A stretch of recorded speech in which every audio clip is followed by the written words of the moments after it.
¿Son Mercadona y el resto de grandes cadenas de distribución los responsables de la precaria situación económica del campo español?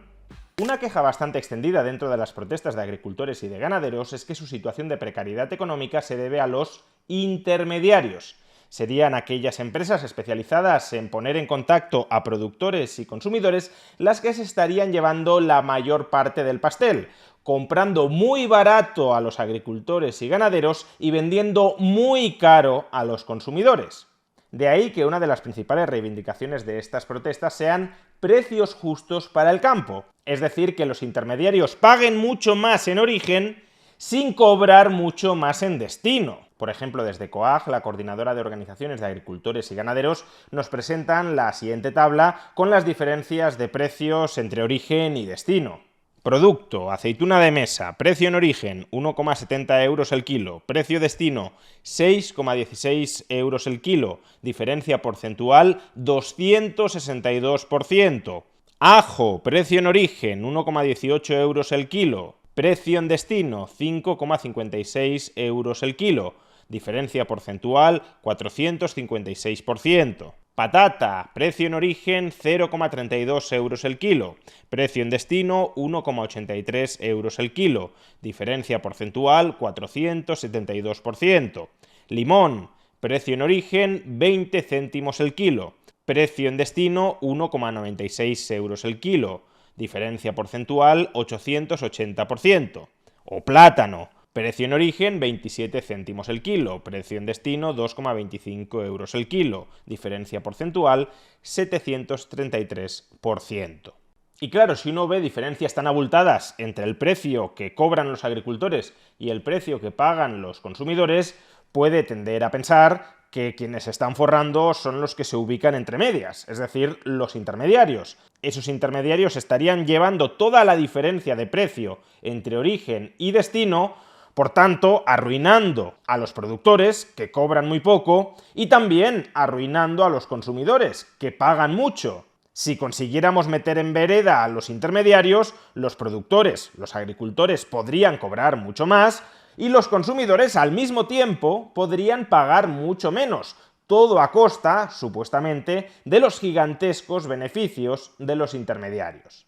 El problema de estas comparativas entre precios en origen y precios en destino es que, evidentemente, un producto no es el mismo en origen que en destino. Y cuando digo que no es el mismo, no me refiero a que haya sido sometido a una muy considerable transformación física. En ocasiones puede ser el caso, en otras puede no serlo en absoluto. A lo que me refiero cuando digo que un producto no es el mismo, es a que, obviamente, un consumidor está dispuesto a pagar mucho más por una patata, por un limón, por un tomate, por una lechuga, por un brécol, si lo puede adquirir en un establecimiento al lado de su casa, si puede adquirir todos estos productos a la vez en un establecimiento al lado de su casa, que si tiene que ir a comprar cada uno de estos productos por separado, allí donde han sido producidos. Transportar, seleccionar, descartar, almacenar, organizar y distribuir todos estos productos son actividades que conllevan costes y por las que el consumidor está dispuesto a pagar. Y en la tabla anterior, el valor generado por todas estas actividades no aparece. Por tanto, de entrada hay que decir que no es una comparativa informativa. Podría ser que esas diferencias de precios oculten beneficios escandalosos para los intermediarios, o que no lo hagan. Si esas diferencias de precios en origen y en destino se explican fundamentalmente por diferencias de costes de la actividad de intermediación, de toda la cadena de valor de los intermediarios, entonces las diferencias de precios no se traducirán en beneficios gigantescos para el sector de la intermediación. Y si no es así, si esas diferencias de precios entre origen y destino no van de la mano de mayores costes, pues entonces sí, esas diferencias de precios estarían revelando beneficios extraordinarios. Pero como en la tabla no se contienen los costes de toda la actividad de intermediación, esas diferencias de precios que aparecen en las tablas no son informativas.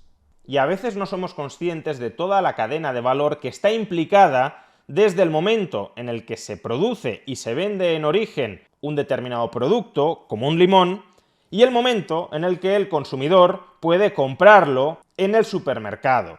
Por ejemplo, hace aproximadamente una década el Ministerio de Agricultura elaboró una serie de informes muy detallados sobre la estructura de la cadena de valor de la producción y distribución de determinados productos agrarios. En la tabla anterior de Coag, el limón era uno de los productos que más se encarecía en destino frente a su precio de origen. Y justamente el Ministerio de Agricultura ya explicó de dónde surgían esas diferencias de precios. En este esquema podemos observar toda la cadena de valor de la producción y distribución de cítricos, desde que son producidos hasta que son adquiridos en las tiendas.